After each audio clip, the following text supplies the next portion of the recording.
जरांगेंच्या मागण्यांबाबत आम्ही सकारात्मक मात्र आडमुठेपणाने नाही तर चर्चेतून मार्ग निघू शकतो. मराठा आरक्षणावरून मुख्यमंत्री फडणवीसांचा आंदोलकांना सल्ला.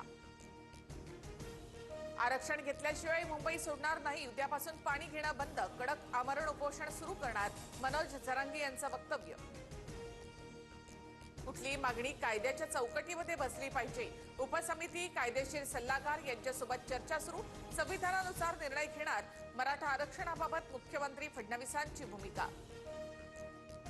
आझाद मैदानावर जरांगेंच्या उपोषणस्थळी खासदार सुप्रिया सुळेंची गाडी मराठा आंदोलकांनी अडवली. आंदोलकांनी सुप्रिया सुळे यांच्या गाडीवर पाण्याच्या बाटल्या फेकल्या. मराठा आंदोलकांकडून सुप्रिया सुळेंसमोर शरद पवार यांच्या विरोधात जोरदार घोषणाबाजी. शरद पवारांनी मराठ्यांचं वाटोळं केलं. आंदोलकांचा सुळेंच्या गाडीला घेराव.